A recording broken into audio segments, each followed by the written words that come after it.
शिवाय। आज हम पढ़ेंगे, सुनेंगे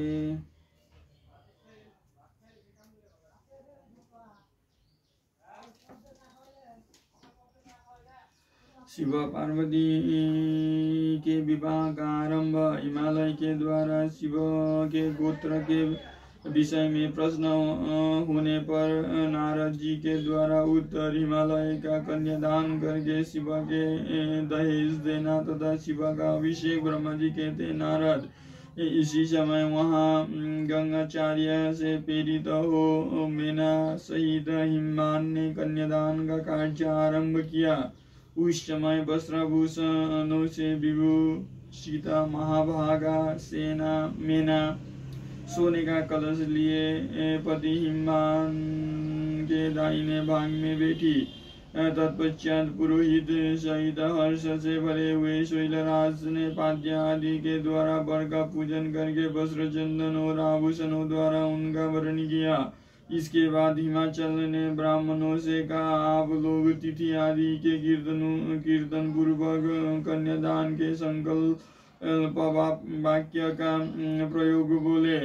उसके लिए अवसर आ गया है। वे सब द्विश्रेष्ठ काल के ज्ञाता थे, अतः तथास्तु के कर वे सभी बड़ी प्रसन्नता के साथ तिथि आदि का कीर्तन करने लगे। तदनंतर सुंदर लीला करने वाले परमेश्वर शंभु के द्वारा मन ही मन प्रेरित हो हिमाचल ने प्रसन्नता पूर्वक हंस कर उनसे कहा, शंभु आपने गोत्र का परिचय दे, प्रवर कुल नाम वेद और शाखा का प्रतिपादन करे। अब अधिक समय न बिताए। हिमाचल की यह बात सुनकर भगवान शंकर सुमुख होकर भी विमुख हो गए। अशोचनीय होकर भी तत्काल शोचनीय अवस्था में पड़ गए। उस समय श्रेष्ठ देवताओं, मुनियों, गंधर्वों, यज्ञों और सिद्धों ने देखा कि भगवान शिव के मुख से कोई उत्तर नहीं निकल रहा है। नारदो देखकर तुम हंसने लगे और महेश्वर का मन ही मन स्मरण करके गिरिराज से यो बोले। नारद ने कहा, पर्वतराज, तुम मूढ़ता के वशीभूत होकर कुछ भी नहीं जानते। महेश्वर से क्या कहना चाहिए और क्या नहीं, तुमसे इसका तुम्हें पता नहीं। वास्तव में तुम बड़े बहिर्मूर्ख हो। तुमने इस समय साक्षात हर से उनका गोत्र पूछा है और उसे बताने के लिए उन्हें प्रेरित किया है। तुम्हारी यह बात अत्यंत उपहासजनक है। पर्वतराज, इनके गोत्र, कुल और नाम को तो विष्णु और ब्रह्मा आदि भी नहीं जानते, फिर दूसरे की क्या चर्चा है। शैलराज, जिनके एक दिन में करोड़ों ब्राह्मणों का लय होता है, उन्हीं भगवान शंकर को तुमने आज काली के तपोबल से प्रत्यक्ष देखा है। इनका कोई रूप नहीं है। ये प्रकृति से परे निर्गुण पर ब्रह्म परमात्मा है। निराकार निर्विकार मायाधीश एवं परात्पर है। गोत्र, कुल और नाम से रहित स्वतंत्र परमेश्वर है। साथ ही उनके भक्तों के प्रति बड़े दयालु है। भक्तों की इच्छा से ही ये निर्गुण से सगुण हो जाते हैं। निराकार होते हुए भी सुंदर शरीर धारण कर लेते हैं और अनामा होकर भी बहुत से नाम वाले हो जाते हैं। ये गोत्रहीन होकर भी उत्तम गोत्र वाले हैं, कुलहीन होकर भी कुलीन है। पार्वती की तपस्या से ही ये आज तुम्हारे जामाता बन रहे हैं, इसमें संचय नहीं है। गिरिश्रेष्ठ, इन लीला बिहारी परमेश्वर ने चराचर जगत को मोह में ढाल रखा है। कोई कितना भी बुद्धिमान क्यों ना हो, वो भगवान शिव को अच्छी तरह नहीं जानता। ब्रह्मा जी कहते हैं, मुने ऐसा कहकर शिव की इच्छा से कार्य करने वाले तुझ ज्ञानी देवर्षि ने शैलराज को अपनी वाणी से हर्ष प्रदान करते हुए फिर इस प्रकार उत्तर दिया। नारद बोले, शिवा को जन्म देने वाले तथा शैला मेरी बात सुनो और उसे सुनकर अपनी पुत्री शंकर जी के हाथ में दे दो। लीला पूर्वक रूप धारण करने वाले शगुन महेश्वर का गोत्र और कुल केवल नाद ही है। इस बात को अच्छी तरह समझ लो। शिव नादमय है और नाद शिवमय है, यह सर्वथा सच्ची बात है। नाद और शिव इन दोनों में कोई अंतर नहीं है। शैलेंद्र, सृष्टि के समय सबसे पहले लीला के लिए सगुण रूप धारण करने वाले शिव से नाद ही प्रकट हुआ था, अतः वो सबसे उत्कृष्ट है। हिमालय इसीलिए मन ही मन सर्वेश्वर शंकर के द्वारा प्रेरित हो। मैंने आज अभी बीना बजाना आरंभ कर दिया था। ब्रह्मा जी कहते हैं, मुने तुम्हारी यह बात सुनकर गिरिराज हिमालय को संतोष प्राप्त हुआ और उनके मन का सारा विस्मय जाता रहा। तदनंतर श्री विष्णु आदि देवता तथा मुनि सब के जब विस्मय रहित हो नारद को साधुवाद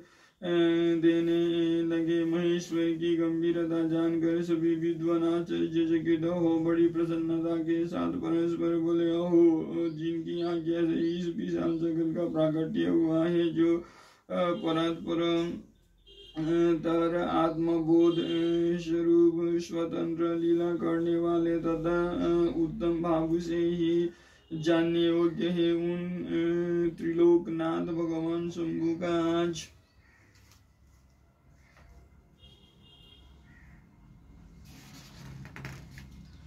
आज हम लोगों ने भली भांति दर्शन किया है।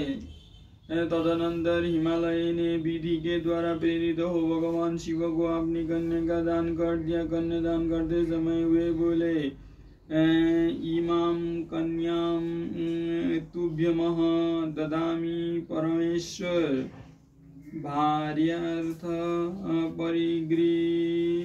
गृहणीस्व प्रसीद सकलेश्वर।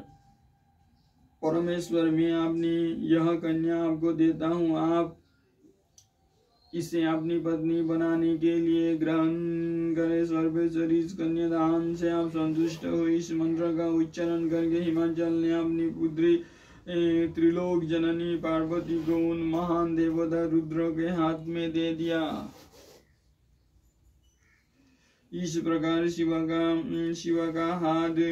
के हाथ में रख कर शैलराज मन ही मन बड़े प्रसन्न हुए। उस समय वे अपने मनोरंजन के महासागर को पार कर रहे थे। परमेश्वर महादेव जी ने प्रसन्न हो वेद मंत्र के उच्चारण पूर्व गिरिजा के कर कमल को शीघ्र अपने हाथों में ले लिया। मुने लोकाचार के पालन की आवश्यकता को दिखाते हुए उन भगवान शंकर ने पृथ्वी का स्पर्श करके को अर्थात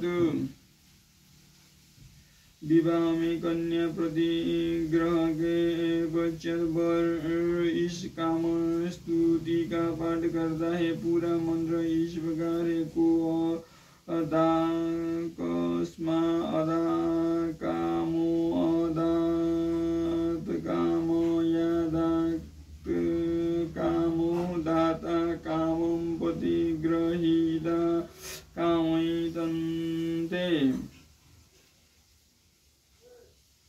इत्यादि रूप से काम संबंधी मंत्र का पाठ किया। उस समय हुआ सब और महान आनंददायक महोत्सव होने लगा। पृथ्वी पर अंतरिक्ष में तथा स्वर्ग में भी जय जयकार का शब्द गूंजने लगा। सब लोग अत्यंत हर्ष से भरकर साधुवाद देने और नमस्कार करने लगे। गंधर्व गण प्रेम पूर्वक गाने लगे और अप्सराएं नृत्य करने लगी। हिमाचल के नगर के लोग भी अपने मन में परम आनंद का अनुभव करने लगे। इस समय महान उत्सव के साथ परम मंगल मनाया जाने लगा। मैं विष्णु इंद्र देवगण तथा संपूर्ण मुनि हर्ष से भर गई। हम सब ने मुखारबिंद प्रसन्नता से खिल उठे। तदनंतर शैलराज हिमाचल ने अत्यंत प्रसन्न हो शिवा के लिए कन्यादान की यथोचित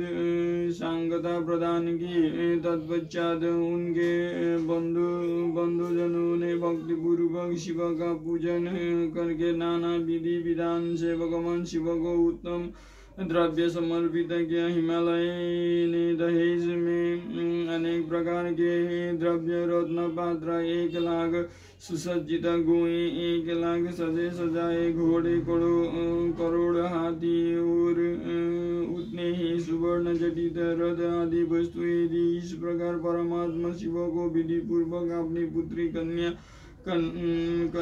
कल्याणमयी पार्वती का दान करके हिमालय की तरफ हो गई। इसके बाद शैलराज ने यजुर्वेद की माध्यदिनी शाखाएं वर्णित शास्त्रों के द्वारा दोनों हाथ जोड़ प्रसन्नता पूर्वक उत्तम वाणी में परमेश्वर शिव की स्तुति की। तत्पश्चात वेद वेत्ता हिमाचल के आज्ञा देने पर मुनियों ने बड़े उत्साह के साथ शिवा के सिर पर अभिषेक किया और महादेव जी का नाम लेकर उस अभिषेक की विधि पूरा की। उन्हें उस समय बड़ा आनंददायक महोत्सव हो रहा था। अगले अध्याय में पढ़ेंगे शिवा के विवाह का उपसंहार, उनके द्वारा दक्षिणा वितरण, वर वधू का कोहबर और बासवन में जाना, वहाँ स्त्रियों का उनसे लोकाचार का पालन कराना, रति की प्रार्थना से शिव द्वारा काम को जीवन दान एवं वर प्रदान, वर वधू का एक दूसरे को मिष्टान्न भोजन कराना और शिव का जनवासे में लौटना।